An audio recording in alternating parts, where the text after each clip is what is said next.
Continuamos las iniciaciones jerárquicas y vamos a concluir con el último comentario en relación a lo que estamos tratando.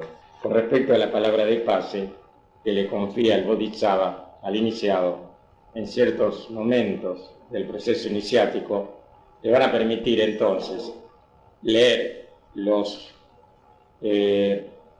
anales acásicos, el pasado histórico de la raza. Podríamos decir que constituye la clave del proceso de recapitulación causal. Es como un ordenador causal, muy semejante, aunque bajo otro aspecto, al que tiene lugar cuando se ha producido el fenómeno de la muerte física, y a partir de ella de efectuar el alma o conciencia en los tres mundos una triple recapitulación física, astral y mental de todos los acontecimientos históricos vividos durante el proceso de la encarnación física.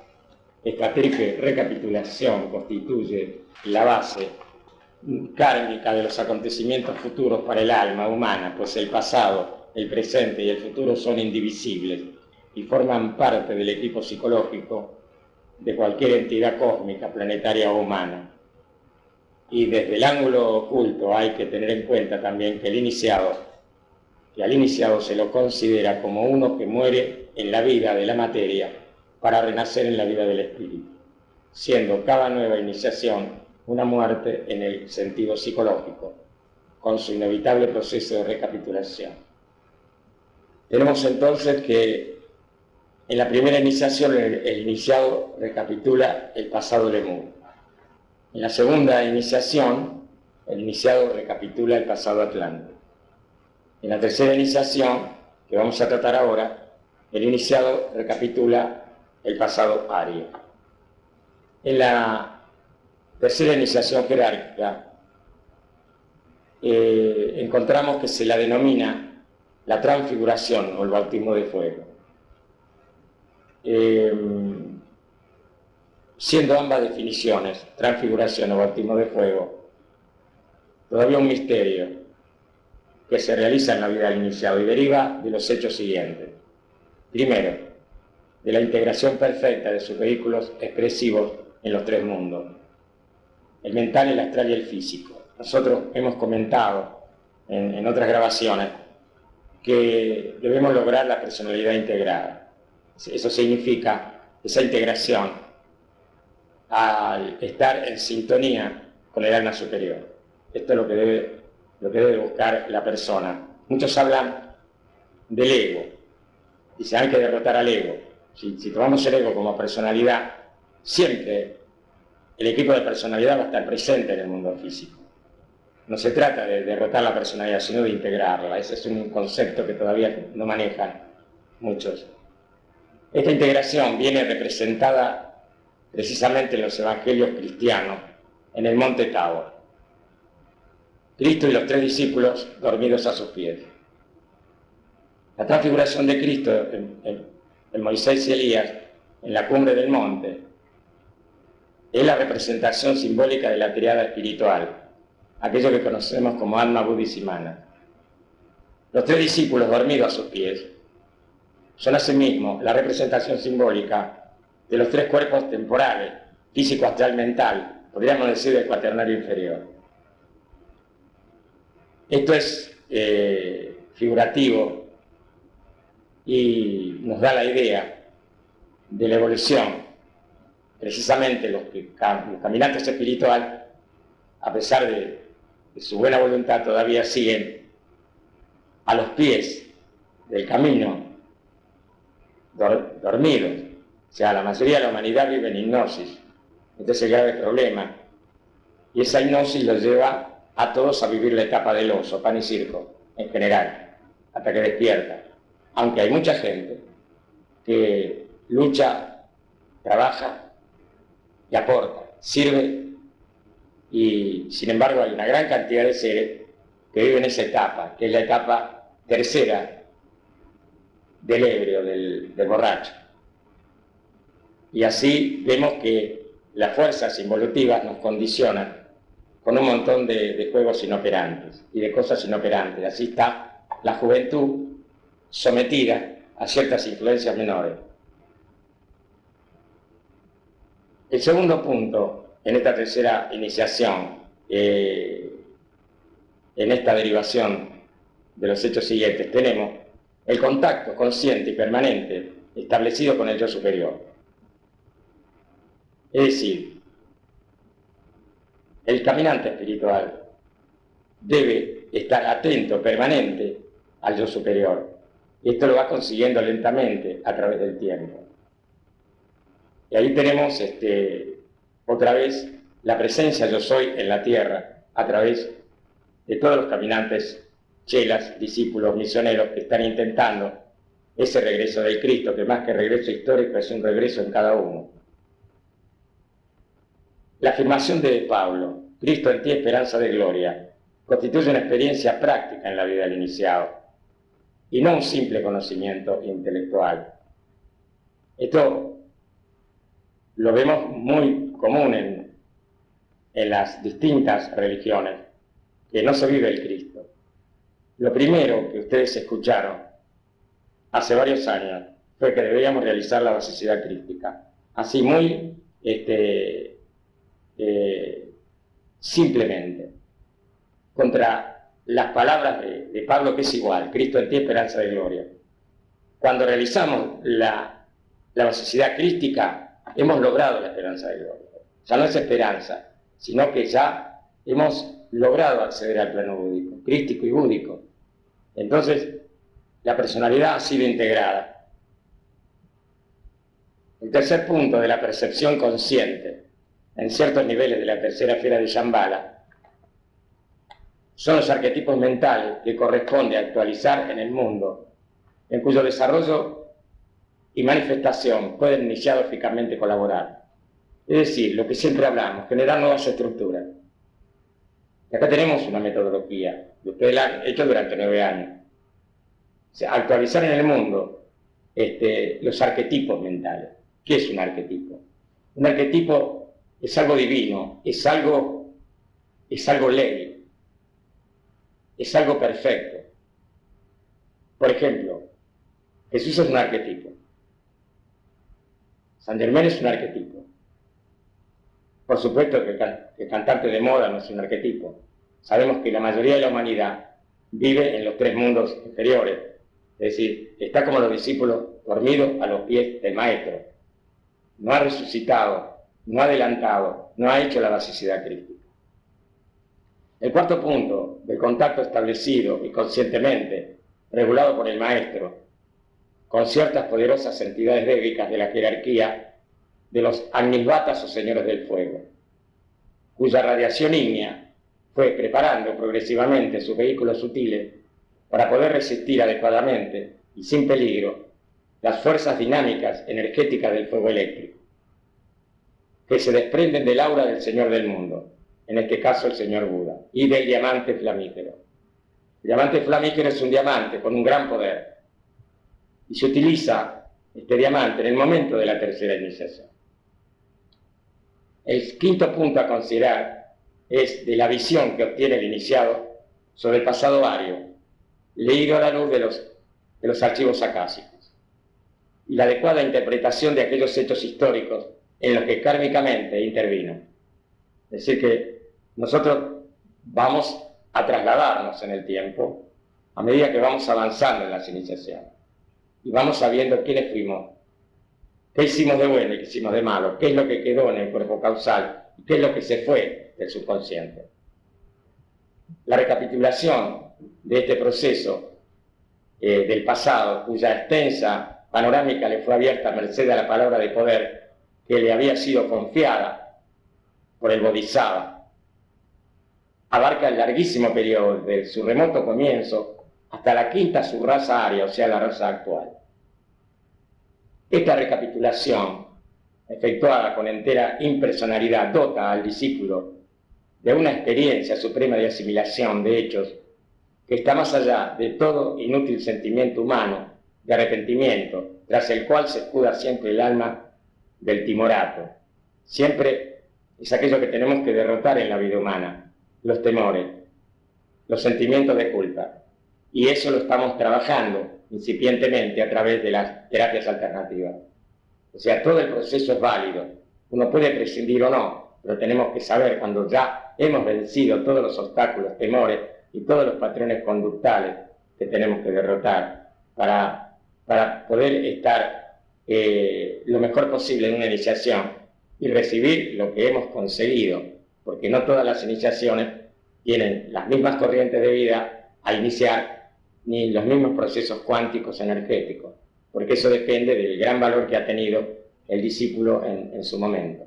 Van a ser los maestros, el Bodhisattva y la Hermandad Blanca, los que van a regular ese ímpetu para que el discípulo pueda asimilar esas energías, en este caso tremendamente de fuego eléctrico, que va a tener que asimilar el discípulo en cuestión. El sexto punto es de la entera sumisión del discípulo de sus particulares puntos de vista y opiniones personales a las decisiones de su grupo espiritual. Es decir, que acá nos encontramos como un hecho que se plantea en el mundo físico. Cada cual quiere hacer su propio plan. Tenemos que entender, salir las rebeldías, quebrar el orgullo, y para eso algunos grupos están establecidos ya por el maestro Han y por los maestros ascendidos en la tierra. El maestro Kuthumi lo explica muy bien en uno de sus libros, y las fuerzas involutivas hacen creer a la persona que no es el grupo adecuado, que tiene que ir a otro lado y demás, después de haber estado 4 o 5 años, se retiran hacia otro punto. Entonces no son las propias decisiones, sino que son las decisiones de las fuerzas involutivas que trabajan con todas aquellas personas que están en la periferia del grupo cuando empiezan a alejarse o a apartarse o a distraerse, que es muy común en el camino espiritual. Entonces, el discípulo debe, en esta tercera iniciación, comprender que está ante arquetipos. Sus opiniones particulares, siendo todavía humanas, no tienen cabida. Van a tener cabida esas opiniones espirituales que comulgan con los arquetipos, con el plan divino y con las estructuras que el discípulo tiene que llevar a la encarnación física, y que lo estamos logrando. Y esas estructuras se van formando a través de todo el contexto del trabajo espiritual que realizan todos los grupos del mundo, principalmente aquellos que trabajan con la Gran Hermandad Blanca y que trabajan en el nombre de Cristo. El silencio es otro aspecto que el discípulo tiene que sacar de la experiencia, de ese místico silencio, de aquella serena expectación. Y empieza a regir prácticamente la vida del iniciado, de quien se dice que en esta etapa piensa más con el corazón que con la mente, y siente más con la mente que con el corazón. Esto es, evidentemente, uno de los grandes misterios ocultos en esta tercera iniciación de la transfiguración. Quería comentarles algo. Algunas escuelas crísticas de Europa, precisamente, y a veces me ponía yo a pensar, dan al centro Ajna, un centro de amor divino. ¿Se dan cuenta? Qué importante, lo dejo así, para no entrar en detalle. El séptimo punto a considerar, del incremento desarrollado de la intuición espiritual, que surge como consecuencia de la actitud serenamente expectante, lo va a dotar ese desarrollo de la intuición de una especial capacidad de visión del porvenir con sus inmensas capacidades de servicio creador a la raza. Porque ya está moviendo el octavo chakra. Entonces va a tener esa posibilidad, esa capacidad intuitiva de ver un poco más allá. Por supuesto que como vivimos en un mundo de hechos aleatorios y circunstanciales, y choques y eventos sin sentido, hay cosas que no se pueden ver porque son aleatorias. Pero sí, aquello que está planteado como elementos arquetípicos se pueden ver, se pueden percibir, más cuando este planeta ya tiene su matriz etérica para entrar a la cuarta dimensión. No hay un regreso atrás. Y gracias, sabemos, a todos los grandes seres y maestros, y valga la redundancia, el gran recuerdo a nuestro gran Logos, el señor Sanat Kumara. El octavo punto del desenvolvimiento de ciertas facultades psíquicas superiores que adquiere el discípulo. Por ejemplo, telepatía cósmica, clarividencia, clariaudiencia, psicometría, así como el poder de trasladarse conscientemente por medio de sus vehículos astral y mental, entrenados a cualquier lugar del planeta en donde sus servicios puedan ser requeridos. en nombre del Maestro para bien de la humanidad y de los intereses de la Gran Hermandad Blanca. Aquí quiero hacer una observación. ¿Cómo es posible que esta humanidad y que los caminantes espirituales que no han realizado el primer chakra estén trabajando ya directamente con telepatía, clarividencia, clariaudiencia y psicometría cuando no han ni siquiera llegado al primer y segundo chakra? Este es el grave error intelectivo de los caminantes espirituales. ¿Cómo es posible que se dejen engañar de alguien que viene a abrirle los chakras? Cuando los chakras tienen que abrirse por sí mismos, a través del servicio, a través de cosechar virtudes, a través del desarrollo de la intuición, a través del reconocimiento de la Madre. Y me estoy refiriendo a la Madre Cósmica y a la Madre María, que nosotros decimos Maestra María. Y así partimos, lógicamente, siempre de la base esotérica, de que antes de recibir la iniciación, sea cual fuere su grado o categoría, el discípulo debe ser ya internamente un iniciado, siendo la ceremonia iniciática solo el reconocimiento de parte del Señor del mundo, iniciador único del planeta, de la verdad de este hecho oculto. Remarcamos que también acá se fijan posiciones estelares, supradimensionales, que nosotros no podemos captar. Nosotros manejamos todavía una astrología incipiente. Acá tenemos que tener cuidado cuando opinamos. La astrología a un nivel superior, igual que el tema cósmico, es muy alto y muy sagrado, porque vivimos inmersos entre astros y energéticamente inmersos entre astros. Vivimos en un universo multidimensional y geométrico.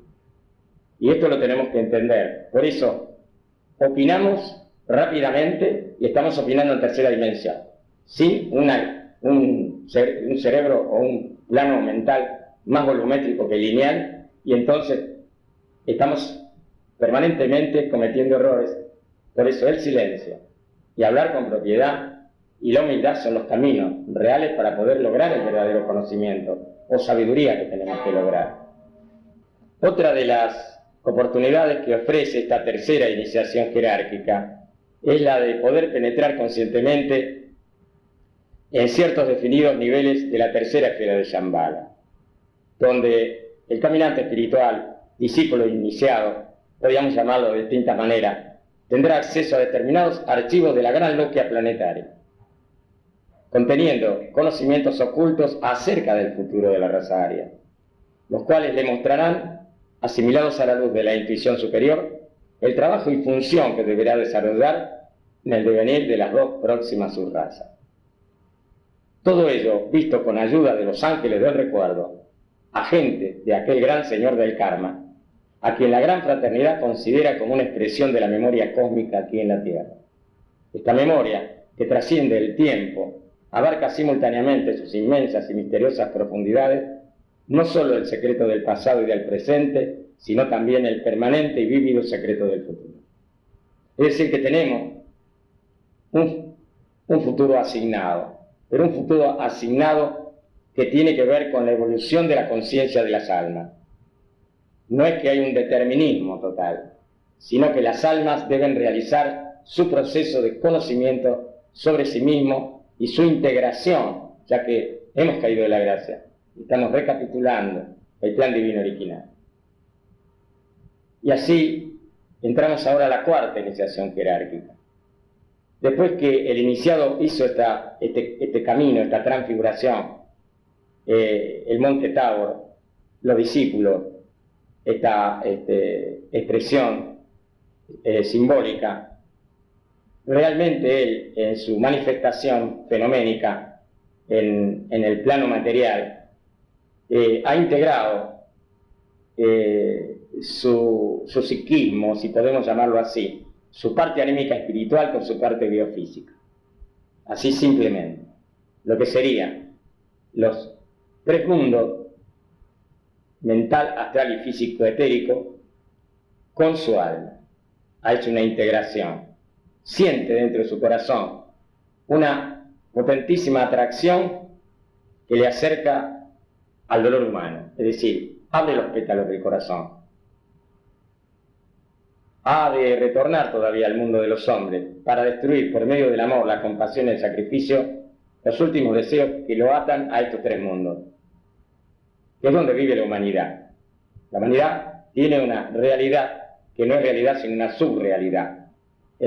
No podemos obligarla a que entienda. Este es un proceso de maduración de cada corriente de vida, o si se quiere, de despertar de la hipnosis. Hay muchos que tienen ese conocimiento, pero están dormidos, y hay otros que lo deben adquirir. Venimos de distintas expresiones de vida de este universo al cual pertenecemos. Debemos recordar que los deseos más elevados son los deseos divinos y los que puede alcanzar el alma que está en el mundo humano. Somos seres divinos, pero el alma todavía, al no estar totalmente integrada, es el alma humana, que va aquilatando y va logrando esos quilates espirituales. Desde el ángulo oculto, incluso el deseo de Dios puede constituir una limitación o una barrera que le aparte del propio Dios, ya que denota todavía una sutilísima separatividad nacida y desarrollada pese a su grandeza dentro de la esfera de polaridad que rige la vida en los tres mundos. Esto es así, y tenemos que recordar el ego sum. Todo, absolutamente todo cuanto existe en el plano de la triple relatividad se fundamenta en el deseo y en el espíritu de separatividad, incluso los afectos más sinceros y aparentemente más nobles y desinteresados, y los más elaborados y exquisitos pensamientos. Sin embargo, esto va a ir declinando. Esto ha sido para un pasado cercano. ¿Por qué esto va a ir mermando? Porque estamos entrando al mundo de regeneración. Esta separatividad pertenece al mundo de expiación y prueba que toda la humanidad está viviendo. Y solamente los que están en el camino de la espiritualidad viven su propia felicidad avanzando como si vivieran en el mundo de regeneración. Por eso, la felicidad no es el futuro. El sentirse bien no es el futuro, es el presente. Vivimos en un eterno presente, en el eterno presente de la hora. Pasado, presente y futuro se juntan en una unidad, y eso hay que también entenderlo, interpretarlo, comprenderlo.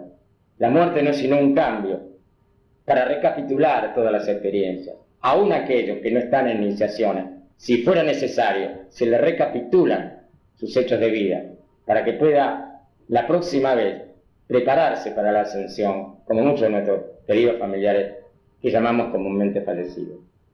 Entonces, es por esta razón que el futuro hará, o sea, el discípulo, ha de retornar al mundo para extinguir definitivamente de sí todo germen de separatividad. ¿Se dan cuenta? Yo quería hacer esa aclaración que no está acá en este escrito, pero a raíz de la información que tenemos nosotros, es bueno ver cómo se ensamblan todas las enseñanzas.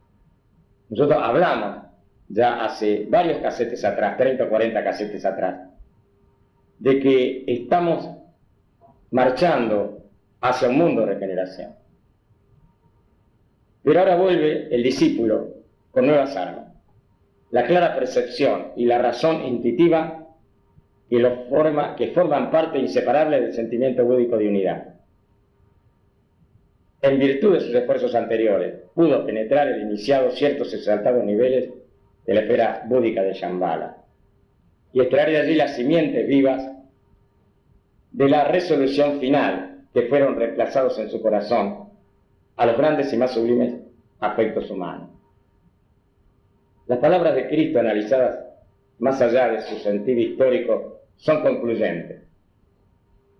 Al pie de la cruz donde agoniza le dice Jesús a la Virgen: mujer, he ahí a tu hijo y a Juan, su más amado discípulo Juan. He ahí a tu madre. Renuncia con ello a lo más querido de su corazón. Aquellos que simbólicamente hablando habían atraído más su corazón a la tierra, el amor a la madre, símbolo del Espíritu Santo, Señor de todas las cosas, y el amor de Juan, símbolo de la humanidad y de todas las criaturas humanas. Los últimos y definidos lazos que podrían debilitar su inquebrantable fidelidad a la gran logia blanca y a su Padre en los cielos, el Señor de Shambhala. Es decir, nosotros, en el momento de la ascensión, debemos de cortar los últimos lazos humanos. Esto significa que no hay separatividad. En el amor estamos todos unidos. Esto es algo así como un código, como un símbolo, como una actitud frente a responder al plan divino, porque vamos a trabajar para el plan divino en este proceso. Estamos saliendo del sufrimiento, que es habernos apartado del plan divino original. Estamos ahora en el plan divino original.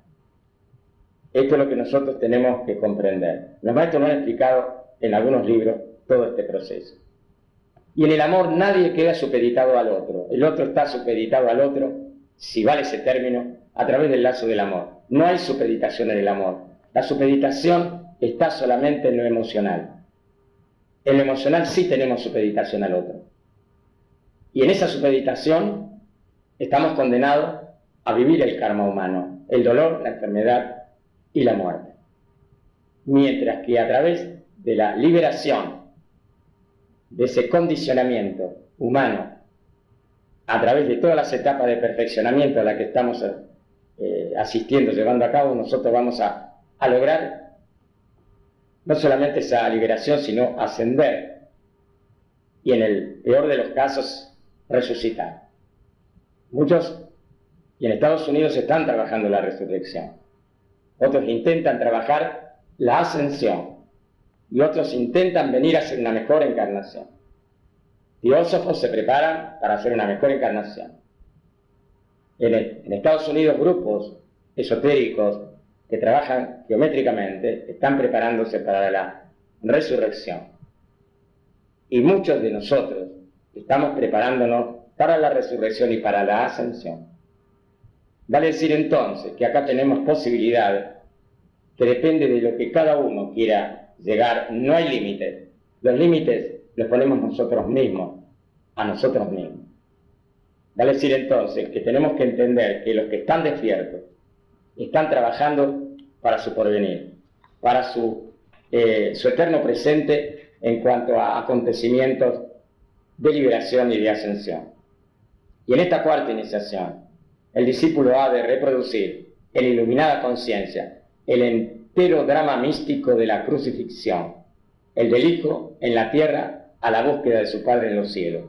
Así, a esta cuarta iniciación se la denomina la gran renuncia, pues en cada una de sus largas y dolorosas avenidas ha de dejar el iniciado jirones de sus múltiples no-yoes, vencidos y redimidos, los yoes sintéticos.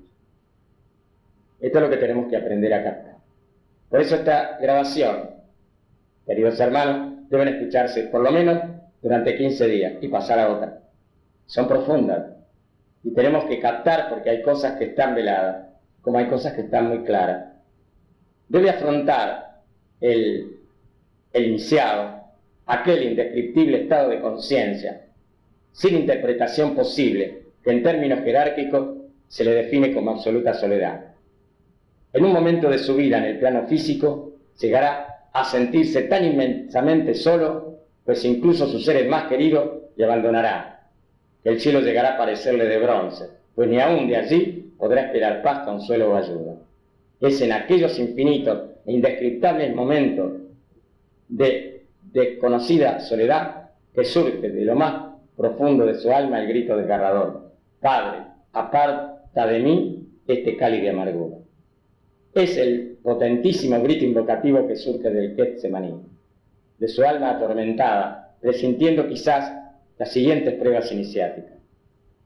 Presintiendo quizás, además, cuando ya crucificado en la cruz del karma y suspendido entre cielo y tierra, ha de revivir místicamente en su corazón todo bien y todo mal realizado durante el curso de sus múltiples existencias y efectuar entonces el definitivo saldo kármico con un perfecto equilibrio de valores dentro de aquel inconcebible drama místico.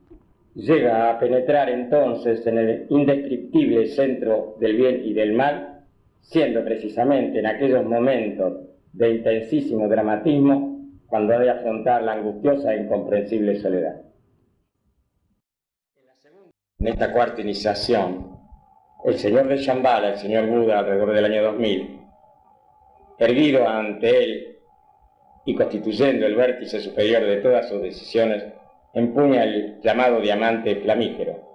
Se encuentran los tres Budas de actividad, relacionados con la obra que se realiza en los tres grandes centros planetarios, Shambhala, la jerarquía y la humanidad, y también los tres Budas ocultos, que enlazan las decisiones planetarias con el gran designio solar, también se hallan presentes en aquel tremendo acontecimiento cósmico de la gran renuncia, y por vez primera, dentro de los procesos iniciáticos que tienen lugar en la Tierra, se dibuja claramente en el corazón del iniciado la cruz de los señores del karma.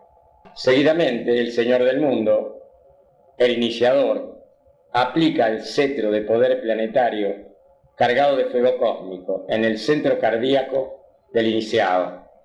Sucede entonces algo extraordinario. Desde el centro coronario desciende al centro cardíaco la energía de la mónada espiritual conteniendo el fuego de Fojar.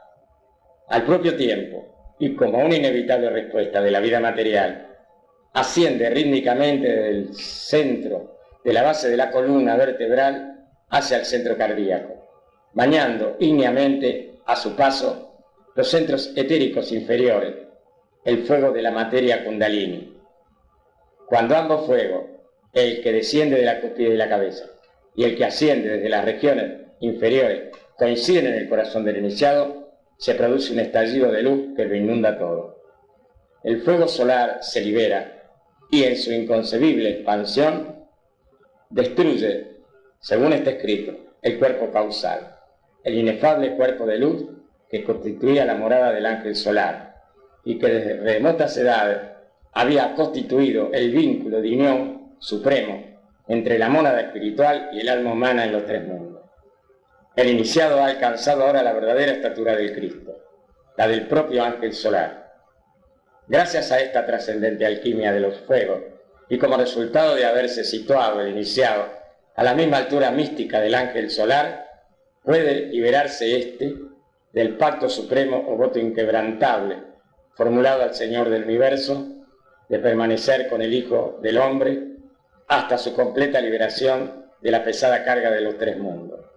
En virtud de este pacto, cuyo misterio solo se le revela al iniciado en la tercera iniciación, el ángel solar descendió del nirvana, tomó forma humana y dotó de luz y de autoconciencia la vida del hombre, animal en la tierra. Pero ahora ya todo está resuelto. Él ha cumplido su promesa y puede retornar al nirvana y su patria celestial, habiendo realizado su misión y cumplida su promesa cósmica. Y también puede renunciar al nirvana. Muchos maestros, la mayoría de los que nos asisten, han renunciado al nirvana. Tal es el inefable misterio de la cuarta iniciación, la más importante desde el ángulo de vista de los grandes adeptos, de todas las iniciaciones que pueden recibirse aquí en la tierra.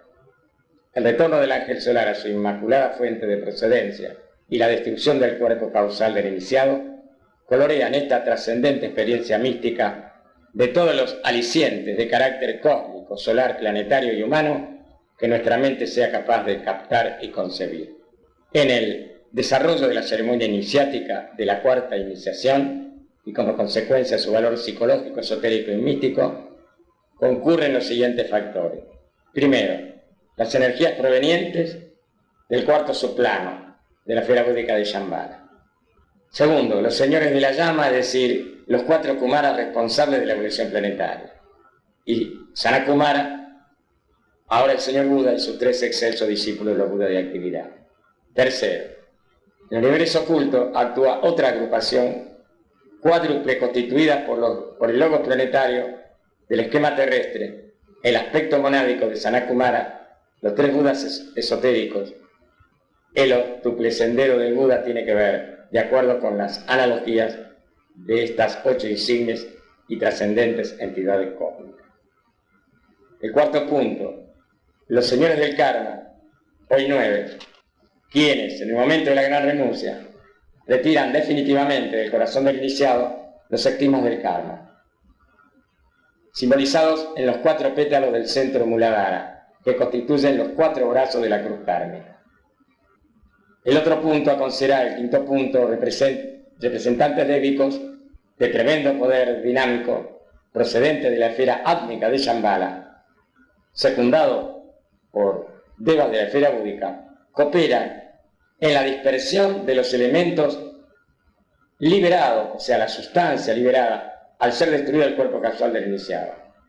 El punto F, un grupo especial constituido, según se nos dice ocultamente, por 32 iniciados, representando la ley del cuarto reino y constituyendo una figura geométrica muy particular de energía, colaboran eficazmente en el desarrollo de esta ceremonia iniciática.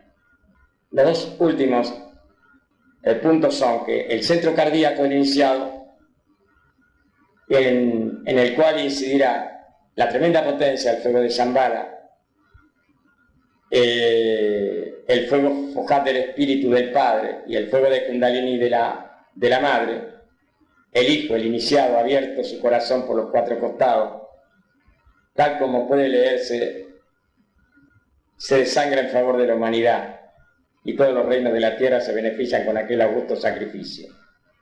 Convertido el iniciado virtualmente en un arhat, pronuncia las cuatro palabras sagradas: todo ha sido consumado.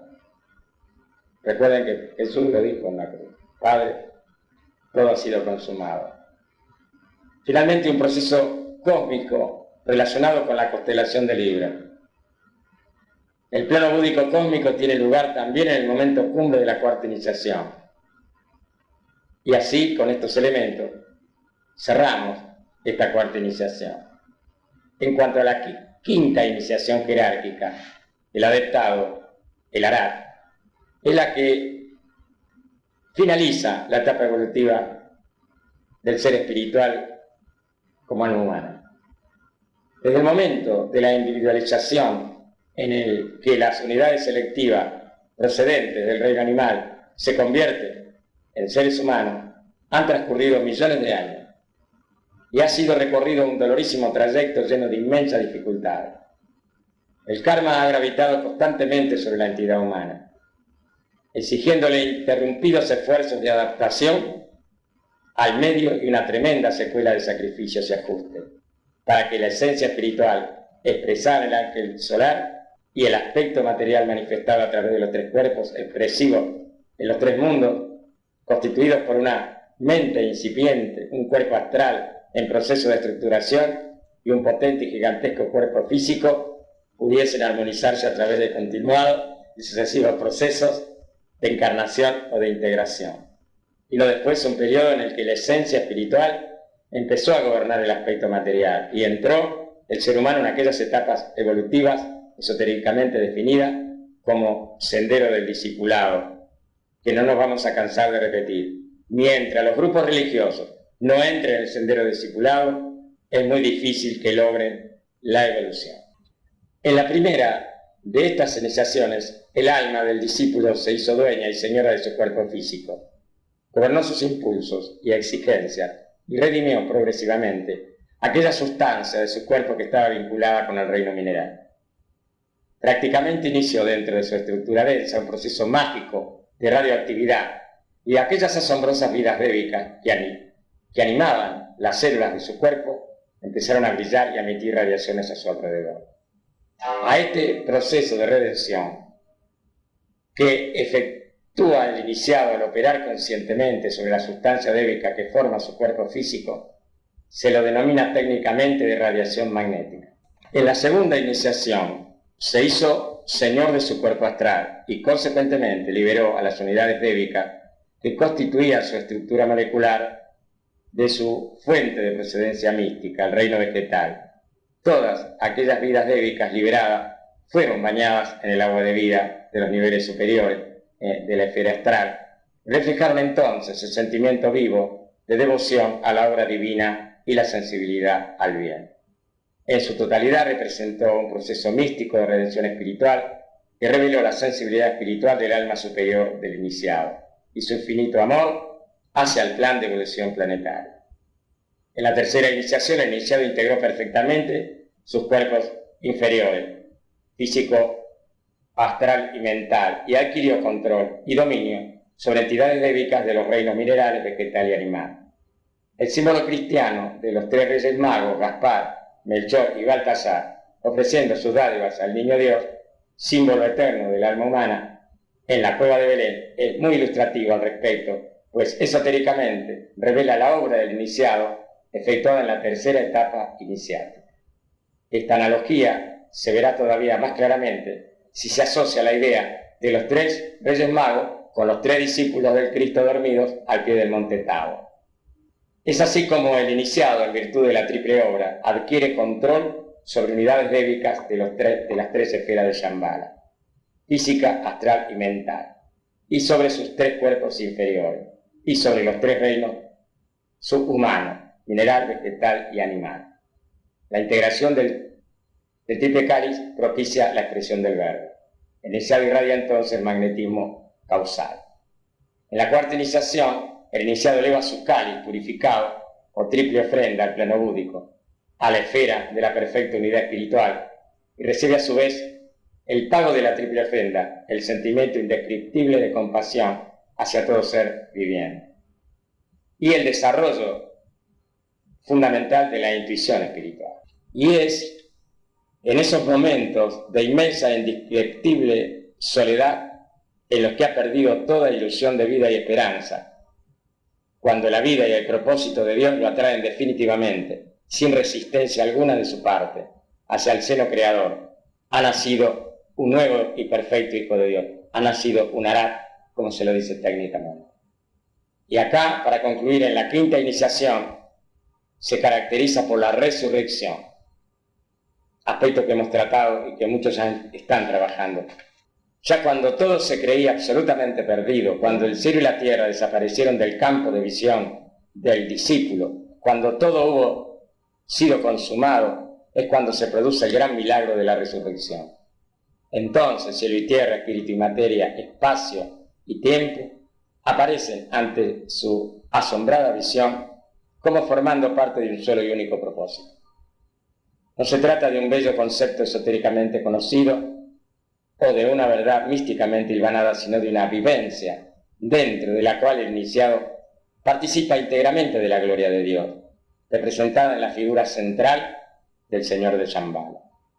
Frente al iniciador único y asistido por los tres grandes señores planetarios, el Manu, el Bodhisattva y el Mahachohan, por los 6 Budas, 3 esotéricos y 3 exotéricos, en representación mística de todos los reinos de la tierra, y actuando el señor Buda, aquel que en su íntima encarnación física en el planeta ocupó el cuerpo del príncipe Siddhartha Gautama. Como representante del reino humano, recibe del Arat aquella iniciación que le convierte en un adepto de la buena ley, en un maestro de compasión y de sabiduría. El iniciado ya no es un hombre, se ha convertido en un dios, en un arquetipo. Has resurgido de la carne y del espíritu. Ha resucitado. Empieza ahora, para él, un nuevo y más esplendente camino. Forma parte de un nuevo destino, la ascensión.